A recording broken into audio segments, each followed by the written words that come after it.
Hello, welcome to Marketing for Manufacturers. If you're an engineering, manufacturing or industrial business, then this is the show for you. If you want to know how to avoid the most common marketing mistakes, stop being the industry's best kept secret, and tell the world about your skills, capabilities and products and services, then listen on as David Roberts and Carl Jarvis give you the tips, tactics and strategies which work today. So here are your hosts, David Roberts and Carl Jarvis. Hello and welcome to the Manufacturing and Engineers podcast.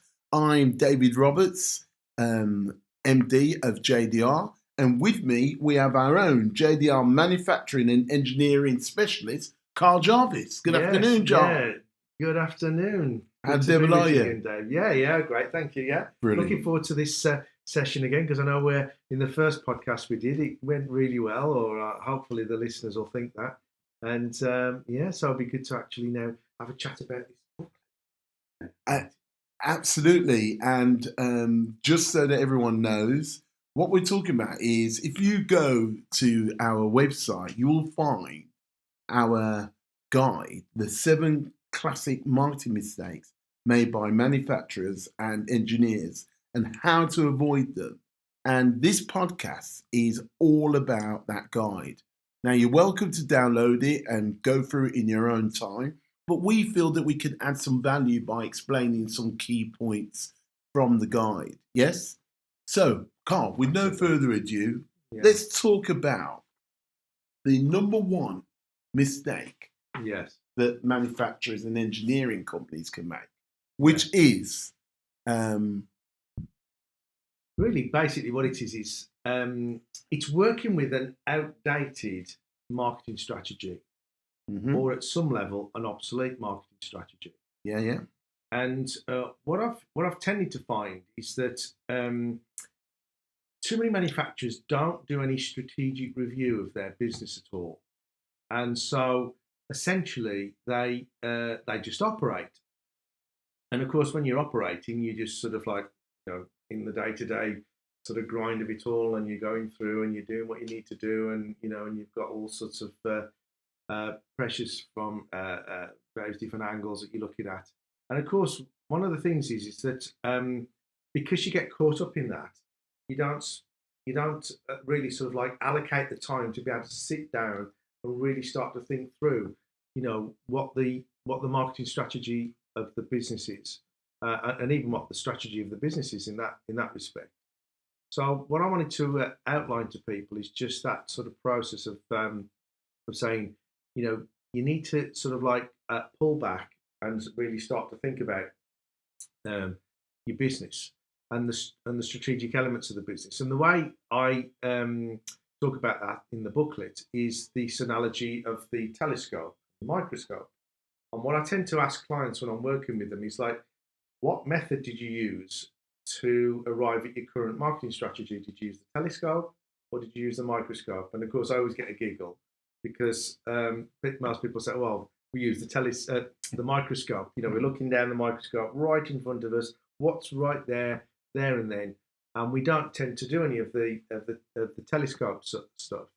And so I think what's crucial in that aspect today is the fact that change itself is changing.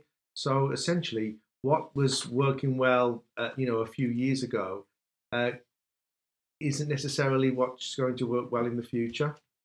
So really, it's getting people to just have a review that strategic approach, or at some level, even to take the time to look at it for the first time in a long time. Brilliant. And when you say things like strategic approach and looking at your business strategically, that can sound to a lot of business owners, not all, like hard work. Because it's not very often that we take time to work on and in the business.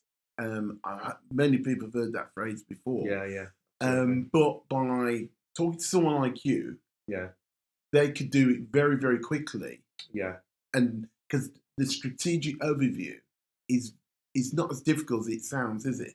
Yeah. No, Sometimes it's just pointing people in the right direction. So don't let the words put you off as Yeah, a that's small true. business Yeah, owner. as I say, yeah, some people think strategy. What's all that about? Isn't that what big corporations do? And yeah, and things of that kind of nature. And it's not really.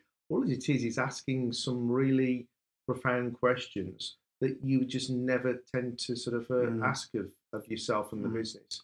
And it is just taking that time to do some blue sky thinking and to ask some of those fundamentally simple questions, but very impactful. See, I actually think, Carl, because you said something very important. I actually think that a lot of business owners do ask themselves these questions already. Yeah. I think they roll around their heads. Yes. And when you talk about strategic questions, Yeah. those are the ones that keep you up at night. The questions that where your net customers coming from. How do you make sure you don't have one job finishing but not another one starting? Absolutely. Those are the strategic questions that we're talking about. Yeah. And it is a mistake that small to medium-sized business owners don't do that often enough. Yes. Yes. Oh, and as I say, one of my favourite ones is just so you think through, what do we sell? And you start thinking about it, you start making a note of, well, we sell this, we sell that, we sell products, we sell services, whatever it is. But then the strategic question is, now what do we really sell? And what does the customer really buy?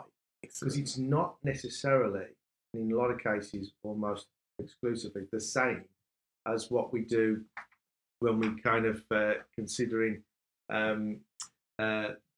what seems to be on the surface. And of course, if you start to dig deeper and you start to understand what is it they really buy, then you can then change your approach, change your language, your message, your core messages, and really start to understand the customer at a much deeper level, and obviously reap the rewards of that.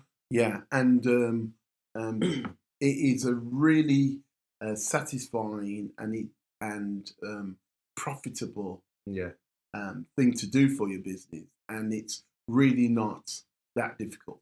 Yes, just need a little pointing in the right direction. Yeah, you can sit down and do that yourself. You can download the guide, or you can talk to you, Carl. Absolutely, yes, and we'd be more than happy to walk you through that. Yeah, sure. Mistake number 2, Carl. Okay. Your lacklustre customer portfolio.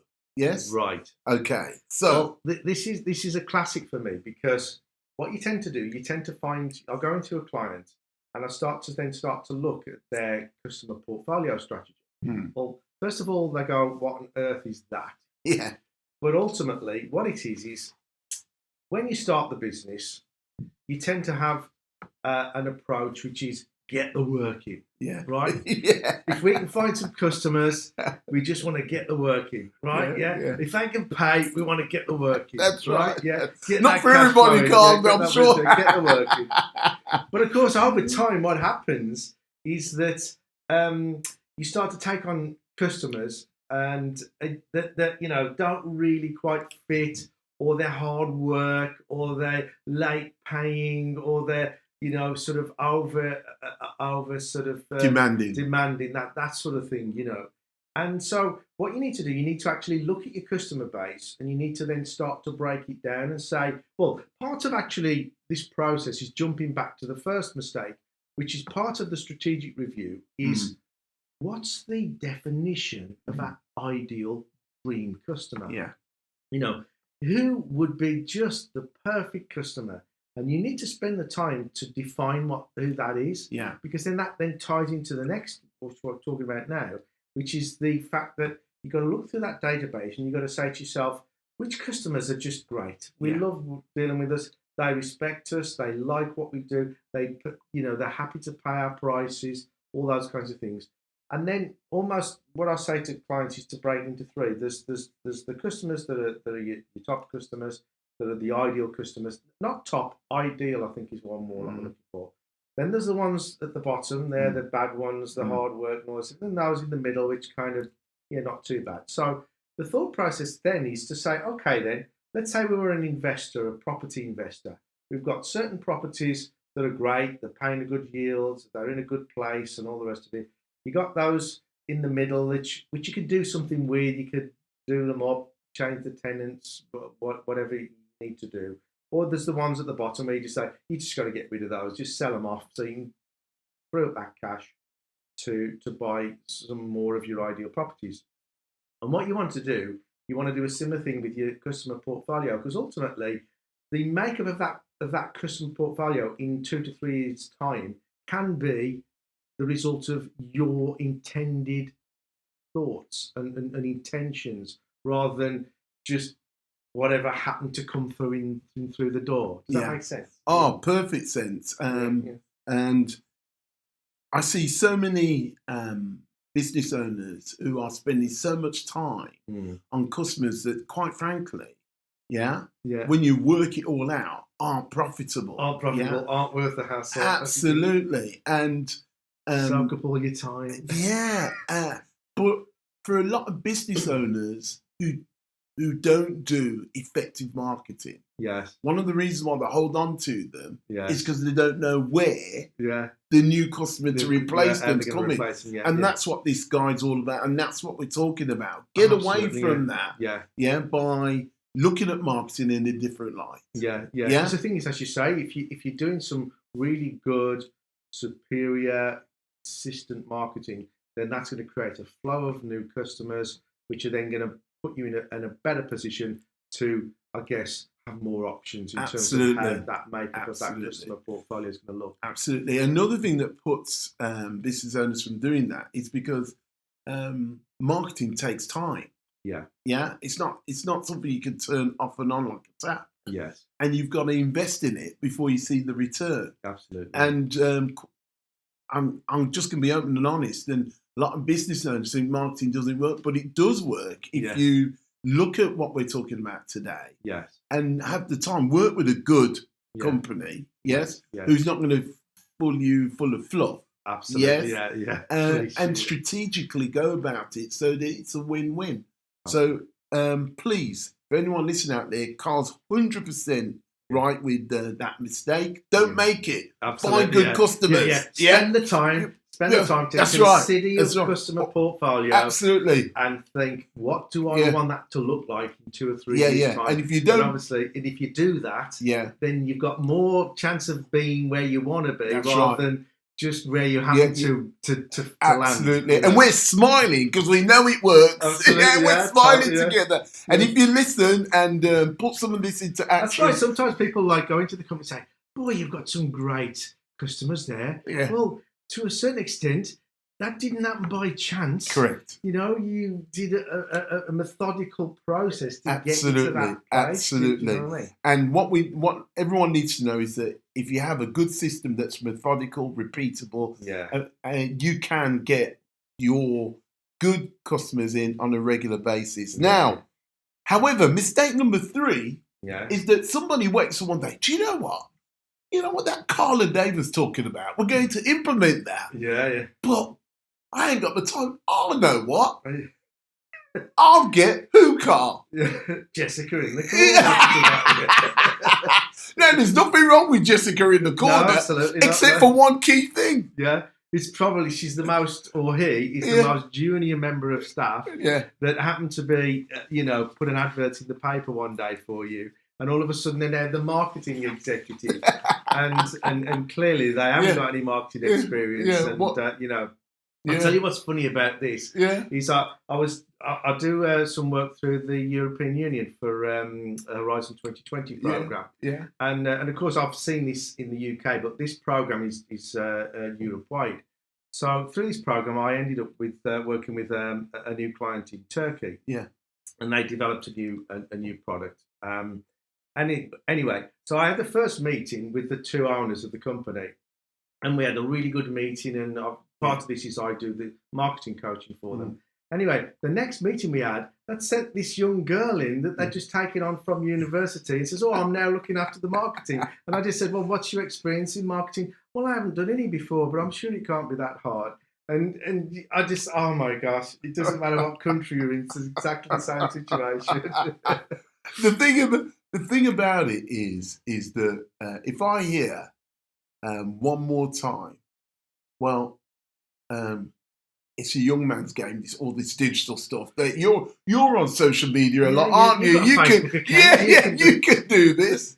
No, big mistake. yeah, Your profile, your expertise, yeah, your thought leadership, yes, all that is a key part of attracting new business. yeah, And you can't leave that in the hands of someone inexperienced. What Carl is actually saying is that if that business owner turned up to the meeting, you could then extract all that wealth of knowledge and experience and turn that into marketing collateral that will attract customers. So we don't want you bringing along the junior people, do we, Carl? No, absolutely not. No, no. Particularly when I think that what's interesting, you see, is that, at the end of the day, you're leaving a real big responsibility on that junior person for the future success and growth of your business. I mean, let's not mince words. This is the vital aspect of where your company's going to be in a few years' time.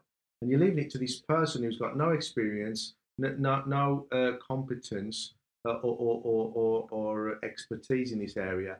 So I think one of the things I tend to find is that if you are going to do that as an MD, then basically you've got to get some outside expertise in, which is, where I come in myself, to support that person. Yes, there's administrative aspects that need to be done. There's operational aspects that need to be done. Somebody's got to, if you want a wheelbarrow, somebody's got to lift the wheelbarrow and push it. Yeah. But at the same time, you've got to know where are you pushing the wheelbarrow and what should be inside the wheelbarrow. And it's that kind of thing that person hasn't got.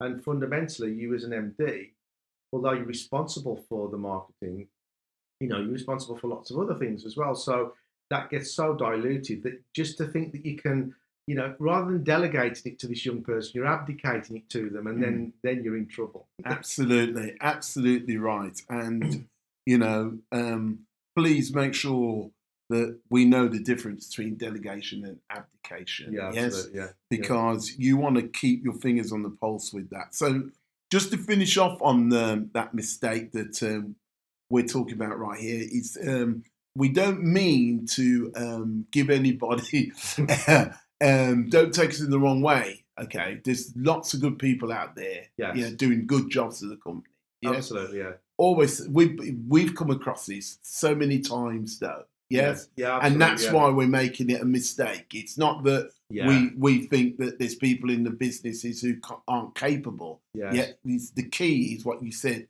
Give them the right support. Yeah, it's the right support, and it's the expectation as well. Sometimes is the fact that that's been dealt with now. Absolutely, Jessica in the corner looks after that, whereas that's not really. Yeah, don't abdicate it. Absolutely. Yes, right. Yeah. Okay, so for any Jessicas listen to this, I hope we've made amends. Absolutely, yeah. I mean, in a lot of cases, they're trying the hard, they're trying their best. Absolutely, but, at the end of the day, it's just like they've got a monumental task ahead of them. And, absolutely, especially in this changing times. Oh, yeah. Very much so, yeah. So, next mistake. Okay. No budget. Oh, we're talking money now, Carl. I can hear them all running off now. Absolutely, yeah. They're not listening anymore. Budget. Yeah, budget. It's one of those. It's one of those areas, isn't it? That if you don't allocate a budget, then all as it appears to be is just an expense. It's just a cost. And I think. I talked a lot about this in my book as well, Marketing for Manufacturers, but essentially it's just that, you've got to allocate the appropriate resources. But of course, a lot of people say, well, what's appropriate, Well, through the research that I did through the Chartered Institute of Marketing, essentially we're looking at between 5 and 10% of revenues per year should be spent on your marketing. And so, I'll go into some companies and I'll start talking about budgets, and they've got 0.5%, and you just think to yourself, you're just not going to be able to get the traction that you need, and to compete as well against your competitors with that small amount of marketing. So I think essentially as well, because you make that kind of investment, it sort of like focuses your mind. It shows that, you see, at the end of the day, I wrote my book because I want to inspire manufacturers to take marketing much more seriously. Because I think one of the key things for me is that they don't. But I know the impact, the positive impact it can have if they will take that seriously and put the resources and the investments accordingly. And it is an investment. If you make the right level of investment, then it can make an impact. I think I used a story in there about, if you're going to jump the canyon on your motorbike or your car or whatever, you got to put enough fuel in to get you to the other side. Because if you only put enough to get you halfway, then what you're going to do is like, bing, and hit the bottom. And of course, what can then happen is you fall into we tried some marketing, it didn't work. Yeah. And it was just inappropriately done. It wasn't. You put half a tank of fuel in the car or whatever, and it was never going to get you to the other side of that that canyon. Yeah. So it's so important that you understand that picking the right partner is crucial. Yes. But then making sure that you understand realistic, smart timeframes. Of getting your return on investment. But we both know that if you do that right, you will absolutely get a return on investment. I think the key to it, Dave, is the fact that what people tend to forget is that there's an acquisition cost to a new customer. There's no such thing as a free customer. And if you've been used to just like running off the word of mouth thing where people are just passing your details over and they'll give you a ring and, so and so said that you can do this for me. That's great. It's had its place. And I'm saying that it's had its place because I think marketing and online and digital marketing is so prevalent now that at the end of the day, you've got to be able to say to ourselves, we've got to know that we have to make an investment to buy a new customer, if you get what I mean. And the right marketing, superior and consistent marketing, I was talking about that because poor and inconsistent marketing is one of the biggest failures in business. Then you are going to reap those rewards. Yeah. I mean, the amount of times that I was talking to somebody, a business owner the other day, and coming out of this pandemic, the challenge he's got is his business has been around 20 years. And he knew everybody in the companies that he was working for. And we're talking a significant company, 2 million turnover. But with the pandemic, they've made people redundant. They've moved them into different positions. And now all the contacts that he knew in these companies have literally either don't make that decision anymore or they've disappeared overnight. So now he's left in the position of re-establishing this company. At the time of life, he's 60 odd. Well, really, he wants to be slowing down a bit. And that's a sign of what's going to happen more and more and more.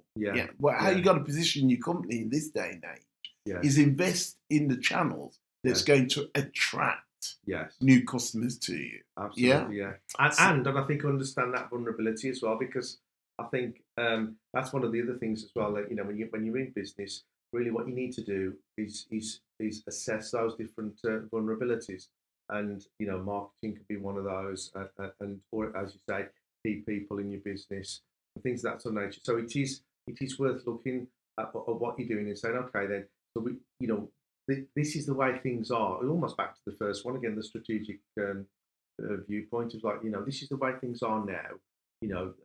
But where's the vulnerabilities in those? Because I mean, this pandemic, who would have thought it's been incredible. It's been so disruptive and all the rest of it. And but ultimately, it's it's going to bring about a big change. So maybe at some level, it's now better time than ever to reevaluate things. Absolutely. And what I want our listeners to understand is, if you go back 30 years, a lot of the machinery they would have been using would have needed more manpower. Yes. Yeah? And was more expensive because of that. But now, machines are reducing the amount of people they need over that time. Yeah. to do that work. Yeah. And it's the same with marketing. It's 1 o'clock. Yeah. We can automate Yeah. the marketing to make their lives easier as well. So they need to Oh, be yeah. a good idea to talk to you to Yeah. find out how that's done. Absolutely. Yeah. If they're Yeah. interested in doing so, Yeah. I would encourage people to, from this engineering and manufacturing, to do that. particularly to today, because the thing is, it actually starts to fit into the engineering and manufacturing sector because we can monitor everything, because we can measure everything, because we can analyze things, because we've got graphs and trend charts and stuff like that we can do now from a digital marketing point of view. You know, at the end of the day, that's almost like you can use that in the same way as you manage your your production scheduling Absolutely. and all of the activities happening on your shop floor, and you can have almost like a very similar dashboard in that same sort of context, you know. Yeah, and it's so powerful now. Yeah, if only we could get more people to understand that. Yeah. That's how marketing, how you run your machinery. Yeah.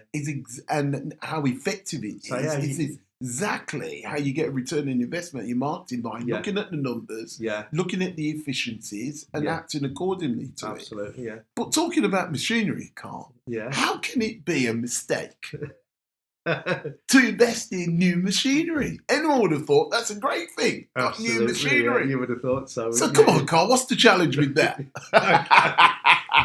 Well, this is another classic where I'll be calling to a company and they'll say, "Oh, we've just bought this new machine and fantastic piece of kit. You know, very good. It can bang 50 million widgets out a second, and stuff like that." And but of course, they haven't got enough work for it. Yeah, and I wanted to point this out because it was really funny actually. Somebody who read my book was saying to me that he saw that in his own business actually, that he'd go out and he'd spend £25,000 on a guillotine, on a new guillotine, and he says, and we hardly use the thing, and yet if we sat down and said let's spend £25,000 on an exhibition or on some marketing or this, they go, what? We're not spending that kind of money, and yet you'll buy a £25,000 guillotine and hardly ever use it, and yet feel completely justified in sort of making that kind of investment. Yeah. So I think the point I wanted to raise here is that ultimately you go through a process when you buy a machine. So you'll decide what kind of machine you want. You'll then go and you'll check it out and you'll visit some premises or whatever and see it working. Then you'll kind of work out how it's going to work within your operations, and you'll figure out where you're going to put it into your factory. Then you'll get some civils designed up, and then you'll get the contractors in to put the civils in. Then you'll put the machine in and all this kinds of stuff. So you'll do all of this, what you call planning work, right? And yet you don't even spend 1 minute thinking about the marketing aspect of this new machine. So I think the thing is for me is to just get home that you need to be thinking through the marketing aspect and spending just as much time doing that as you are actually on purchasing the machine from a planning perspective, from a budgeting perspective and stuff like that. And one of the key things I think I talk about in the booklet, where I went into one company, spent £450,000 on this new machine, and they were really struggling in terms of work for this machine. So I said to the MD, I said, well, I'll tell you what, let me have a look at your marketing plan first, so I can understand what you were hoping to achieve, and then I can see where you're going wrong. And of course, it was like, marketing plan? No, there isn't a marketing plan. No. It's get the work in. Okay. Yeah. So of course, straight away, as I've just sort of alluded to with that example, he hadn't spent any time or any thought or anything on how he was going to fill that capacity. So I think what I'm trying to get across to people is, let's say, for example, like we talked about the marketing budget, what you need to do, you need to think about what's the capacity of this machine, how many widgets can it do an hour, what's the price point, what sort of revenues am I hoping to generate from that. Use that as a benchmark and then say, okay, I'll probably need to invest 5 to 10% of that capacity in terms of revenue generation into the marketing of that new service or that new machine that we purchased. So I just wanted to get that point across, really. No, fabulous, and it's a great point. Just to add a little bit from my perspective, is that quite often, because they've got a lot of work coming in, Yeah. they at some point or another in time, they think, okay, great, this work's always going to be there. Absolutely. But of course, if it, sometimes it works out great, but other times it doesn't. It ends up exactly as you've just described. So it absolutely belongs in one of the key mistakes of the 7 that we're talking about today. Absolutely. Without a doubt. Now, our last mistake, Carl. Yeah? Was it waiting for a call? Yeah. You know what? Is your phone on or what? No. Is it? Are you waiting for a call? I'm waiting for a call. Yeah. In fact, is that fax machine still plugged in? Just, the fax machine. I mean, have you got that email? He promised he was going to get back to me today. And you sit in front of that. I sent him the proposal. He'll phone me when he wants it. Don't he? Yeah. Well, I just find this just so such a classic sort of. So to be clear, failing to follow up. Yeah. So essentially, what I mean by that is that ultimately, don't just sit there and wait for your customers to call you. Or even your prospective customers. Or even prospective customers. It's all in the follow up. It's all in the follow up. So I think what's important to me is that when I'm looking across the business, I always see 3 asset streams. One is your current customers. Second one is your past customers.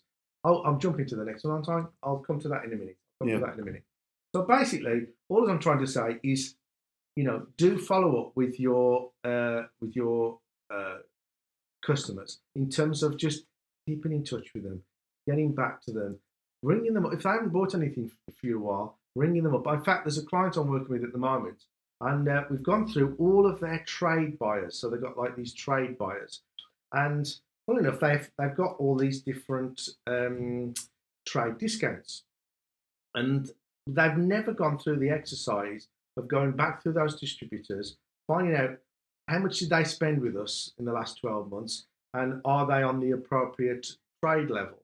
So essentially what I've said to them is like, well, what you got to do is go back to each one of those and have a conversation with them. And some of them, they haven't spoken to me in 4 years. And you know what was classic?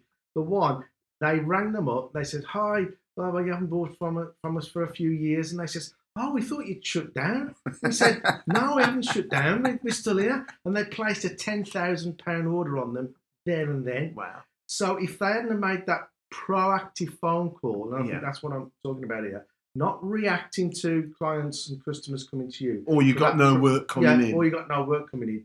Just the fact that you took that proactive stance to reach out, speak to them, and as you say, in that case, find out that they had a misrepresentation of what they thought the situation was.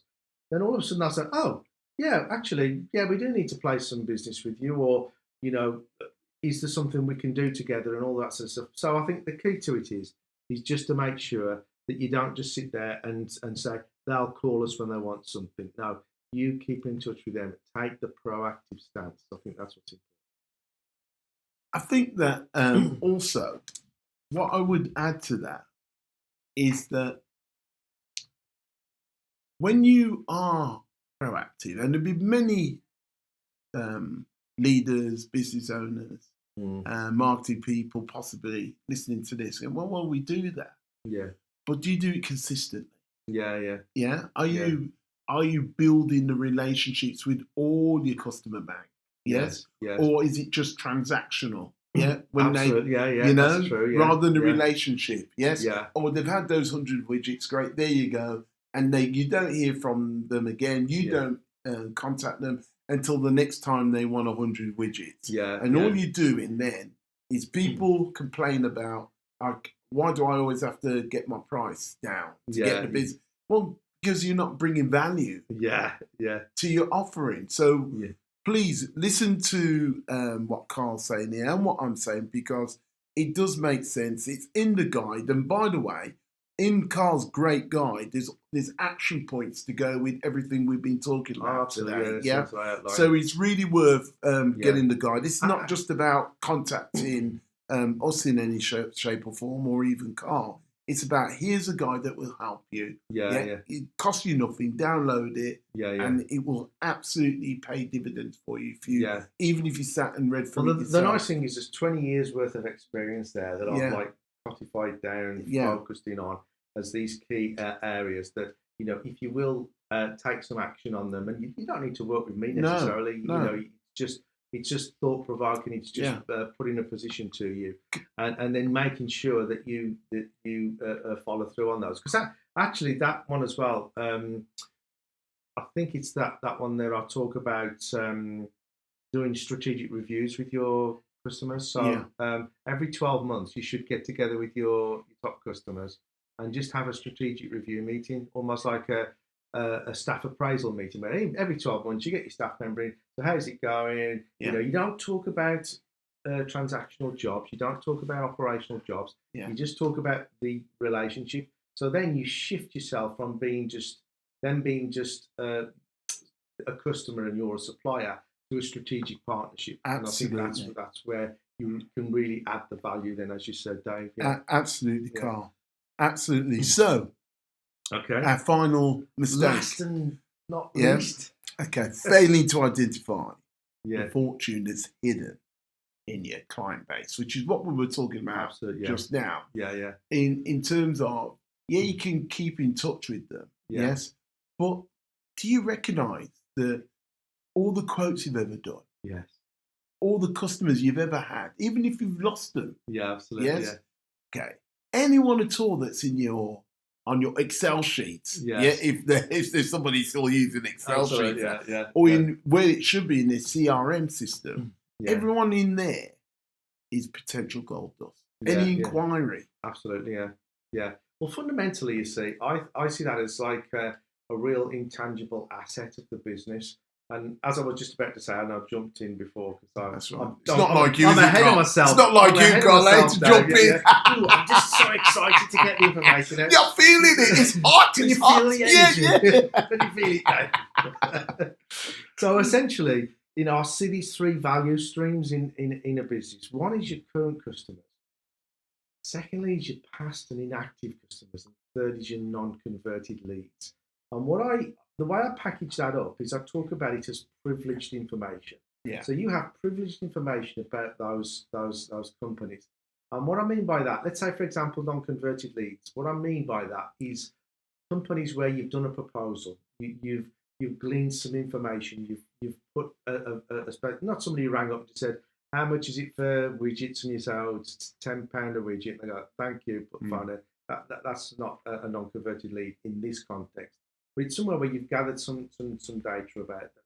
Because ultimately, what you want to do, you want to be able to then say to yourself, what can I do with the current customers? What can I do with the past customers? And what can I do with the non-converted leads? And essentially, that's three different types of marketing approach and marketing strategy So first of all, what more can you do with the current customers? And this is almost back to, don't wait for them to give you a ring. Yeah. They'll call us when they want something. That's back to doing something proactive with them. But then also, it's looking at those inactive customers and those past customers and saying, okay, we know all this information about them. What can we do about that? And as I said, with that client I'm working with at the moment, we've gone through all those past distributors I've been working with for the last 5 to 6 years, and they haven't contacted them in, some of them in, say, that 1 in 4 years. So essentially, it's like, okay, then what activities can we put around those to rekindle those? And then essentially looking at those non-converted leads and being able to say, okay, what more can we do with those? And sometimes one of the things I've said with one of the clients is they used to do these tenders. So they'd put the tender together and then they'd be invited in to do a presentation. They'd do a presentation and they wouldn't win the tender, right? Now, what they used to do with those files is throw them away, yeah? But I think what was really important is the fact that don't throw those files away, keep that information, because you can always then go back and have a conversation with them. And particularly the big assumption is that because you lost the tender, does that necessarily mean to say that they're getting the service that they was expecting from that, or that they're actually getting the outcome that they was expecting? So don't think because you didn't win that tender the better company won, if you get what I'm trying to say. Keep in touch with those, and so that, let's say, even if the tender's up in 3 years' time, to be renewed, at least they'll then know who you are because you kept in touch, you asked them if everything was going okay, and things of that kind of nature. So it's being able to then say, okay, then let's utilize all that privileged information that we've got to capitalize on that in some sort of context, and not just leave it in a drawer, leave it in a filing cabinet, leave it on a computer in an Excel spreadsheet, and those kinds of things, you know. No, absolutely, Carl. And I think that what we, just to summarize what we're trying to get across today, is for anyone that's in the manufacturing and engineering space, company, please look at marketing. Yes. Again. Absolutely, Look at it as a massive tool that can take your business forward. Yes. Yeah. If you are marketing, take this guide and look where you can improve. Absolutely. Yeah. Because we can all improve.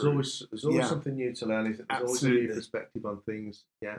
And especially if you're not using digital marketing to put your company where it needs to go. Digital is so fundamental now to marketing. It's almost undescribable to what it was 5 years ago, 10 years ago. You know, in terms of, and you know, let's be honest. In manufacturing and engineering, it is a lot of it is. Well, I know this person is, and this person knows me, and they give me work, etc., etc., and it's worked for years.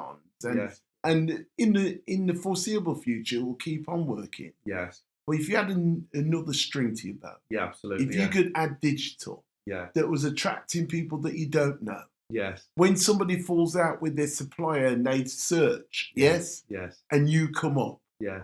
If they're reading your content, Yes. If they're seeing videos, Yes. of your work. I tell you what, I've got to jump in there, Dave, because that's the biggest thing for me. It's like what I love, because I came back, because I started out in engineering. I was a mechanical and production engineer. That's where I started in my apprenticeship, and then I moved into proposals and then sales and all the rest of it. And one of the crucial things for me is that engineering companies have just got fantastic expertise.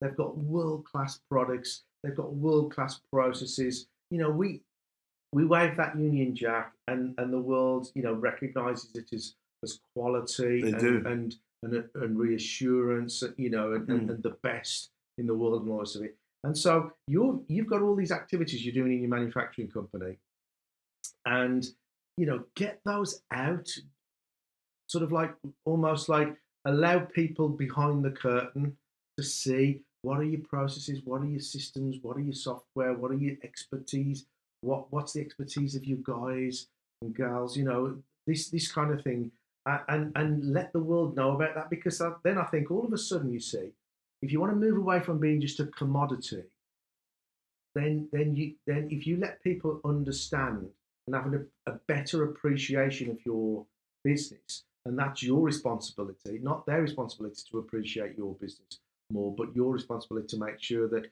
you enable them to appreciate more, then the impact that can have on, you know, them opening their wallets, them coming and placing orders with you, them really kind of understanding more about what they're getting from you, is just priceless, you know. Absolutely. So please download the guide. Yes. Download the guide. I hope you've enjoyed Carl and I going through the guide this afternoon. Yeah, hopefully they've learned something just from this podcast. Absolutely. I'm sure they have, Carl. Yeah. Especially from you. Oh, excellent. Appreciate it, Dave. And we care about this stuff, don't we, Carl? Yeah. And so we hope that you, at least as I said, download the guide, and you don't need to get in touch with Carl or JDR. Yeah. You know, just have the information. Yes. And just plough through. That's it. Yourself, because you can ponder it. Yeah, consider absolutely. It. Yeah. Because because it will absolutely take you and your business forward. Yeah. But on that note, okay, we wish you a very successful business going forward, and we wish you a very successful digital marketing business. Absolutely. Okay. Bye-bye. Cheers, Dave. Bye.